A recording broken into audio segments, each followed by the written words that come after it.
right, let's do this. Today we're going to really dig into the 7 habits of highly effective people. A classic. Yeah. It's by Stephen Covey. You probably heard of it. Oh, for sure. It's popular for a reason. Yeah. We're not just going to summarize it, Yeah, though. right. We're going deep to get those really useful insights. Like, how can you use this book to be more effective in your life? I like to think of it as like unlocking your potential, both personally and professionally. Oh, I love that.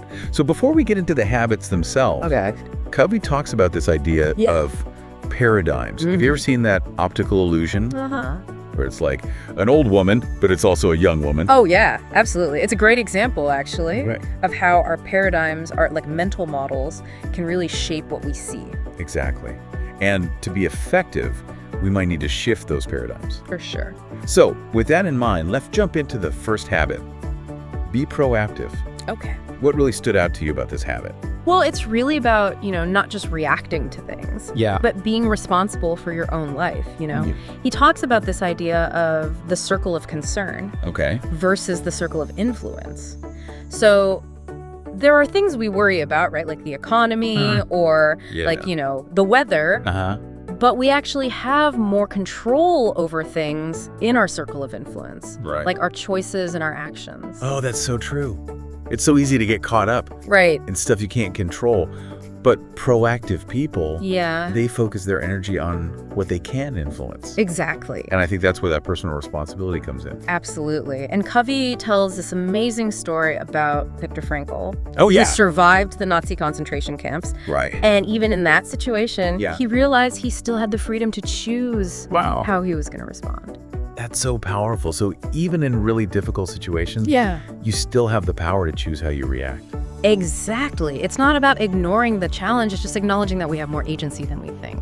Okay, so what's one actionable thing listeners could do? Yeah, good question. To be more proactive? I love this 30-day challenge that Covey talks about, where you just pay attention to your language. How often do you say, I have to, versus I choose to? That is good. Yeah. It's subtle. Yeah. But I bet it makes a big difference. It does. It makes you more aware of where you're giving away your power, Right. And where you can really take ownership. Okay, so we're being proactive. Yeah. We're taking responsibility. Now what? Now we move on to habit 2. Okay. Which is begin with the end in mind. Oh, intense. Yeah. What does it mean? Begin with the end in mind. Yeah. It sounds like goal setting, but deeper. It is about goals. Okay. But it's more about having that clear vision for your life, right? What do you want to accomplish? What matters to you? He has this awesome visualization where you imagine your own funeral. Oh, wow. And what would people say about you? Oh, that's making me think. Right. It's not about being morbid. No. It's about what matters in the grand scheme of things. Exactly. It makes you think about what kind of person you want to be. Right. What kind of impact you want to have. So it's like creating this roadmap for your life based on your values, your aspirations. Exactly. Okay, but then how do you go from that big picture vision to actually managing your daily life? That's where habit 3 comes in. Put first things first. Okay. Which is all about prioritizing. Oh, tell me about it.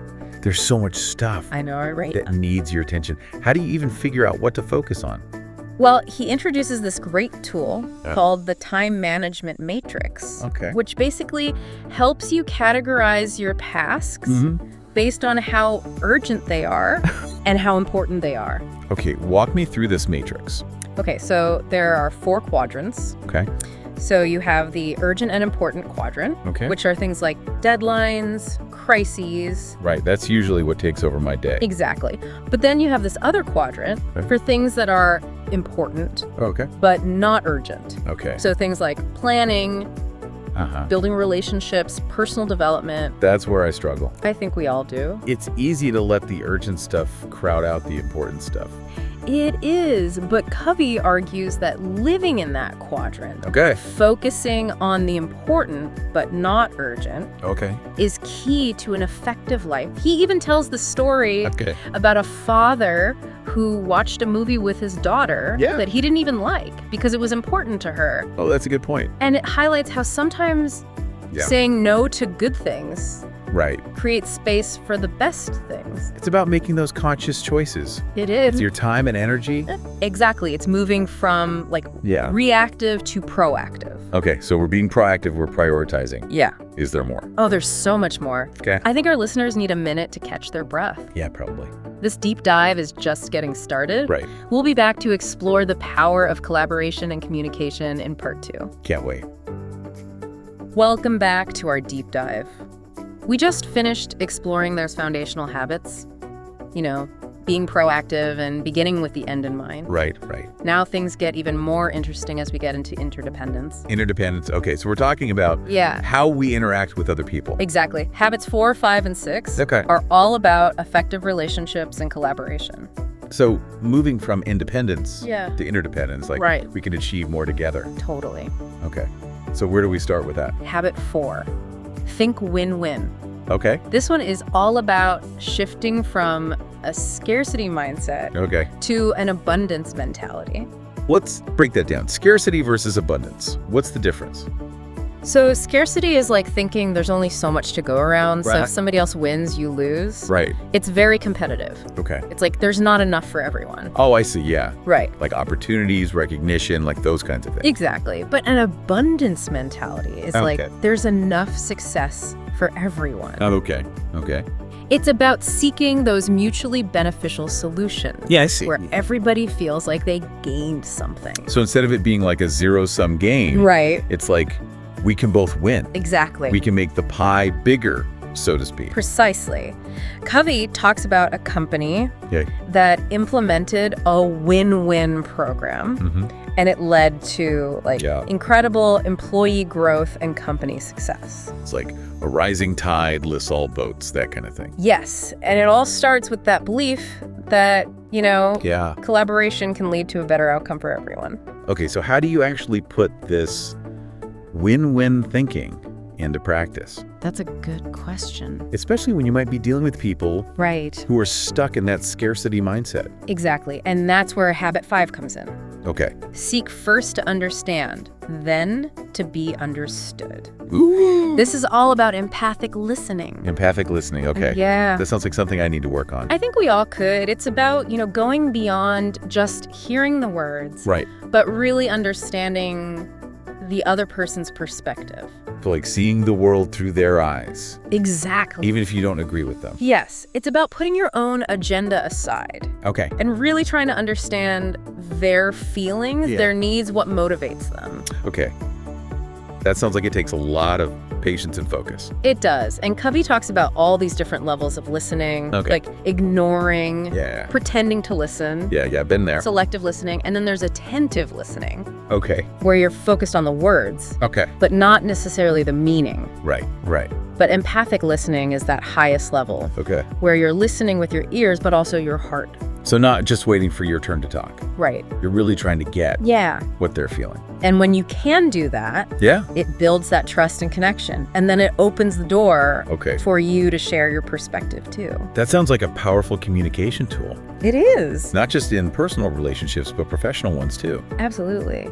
And Covey even talks about how, a lack of seeking to understand can lead to misunderstandings. Right, yeah. He tells a story about a father trying to help his son who's struggling in school. Okay. And his advice just backfires. Yeah. Because he wasn't seeking to understand first. Like, people don't care how much you know until they know how much you care. Exactly. That kind of thing. It's about creating that connection. Yeah. Showing that you genuinely care. Okay.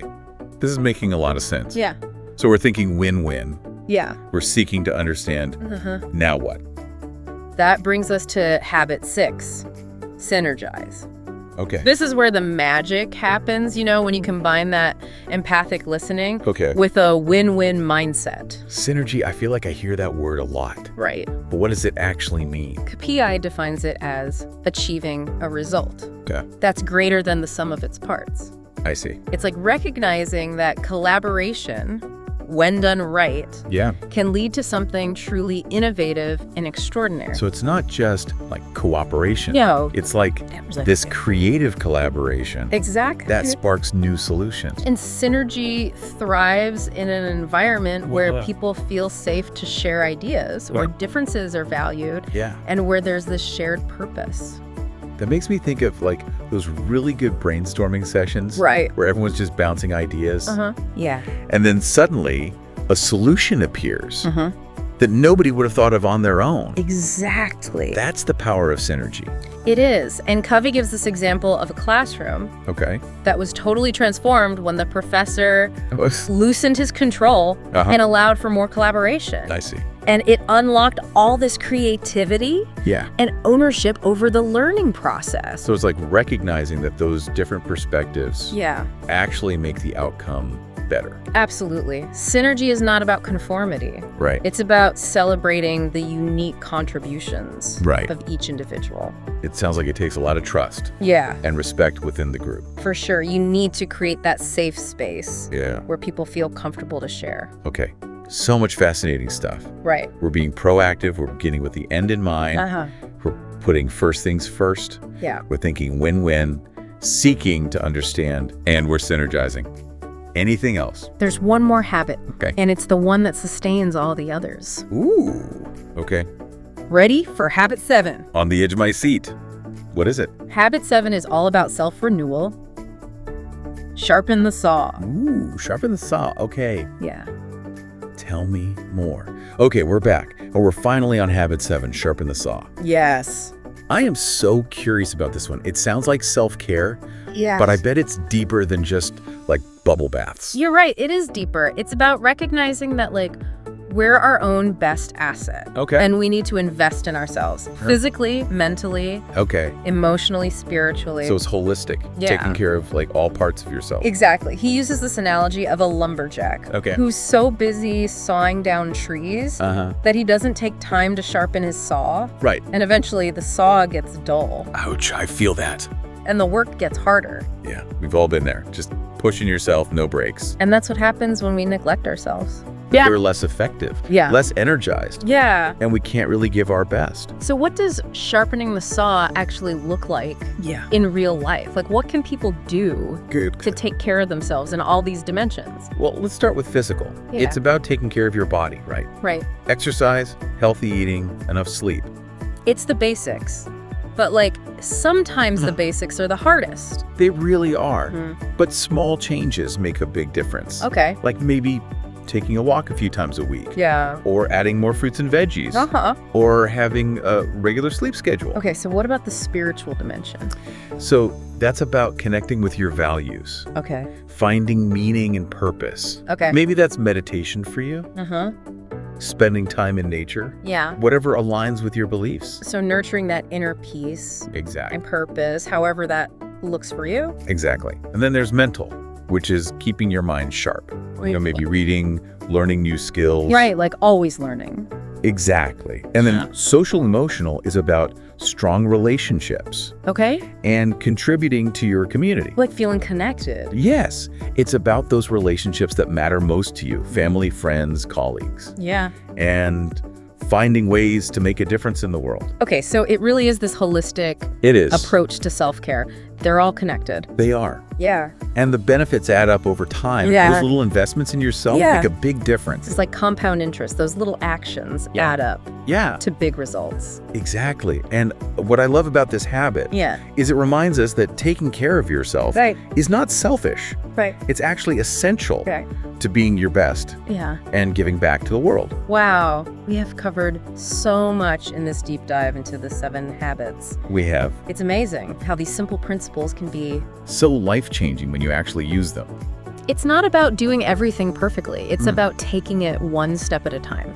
That's so true. Even just picking one habit to work on. Right. That's a great starting point. Exactly. But what I find so fascinating about the 7 habits is it empowers us to go from dependence to independence and finally interdependence. Like that journey of growth, right? Yeah. Like realizing you have power over your own life, but we can do even more together. Absolutely. And that journey. Yeah. It takes courage, you know, to challenge your paradigms, get out of your comfort zone, and consideration, to really value other people's views. So it's a balance. It is. Well, as we wrap up here, what's the one thing you hope listeners take away from this deep dive into the 7 habits? What do you want them to remember? I think the most important thing is that effectiveness starts from within. Okay. It's about aligning your character with those principles. Right. Taking ownership. Yeah. And always growing and learning. It's a good reminder that we can create the life we want. Yeah. One habit, one choice. Yes. One step at a time. And remember, it's not about the destination. Right. It's about the journey. Keep those paradigms shifting. Keep sharpening those saws. Yes. And keep striving for a life that's meaningful and effective. Until next time, happy habit building.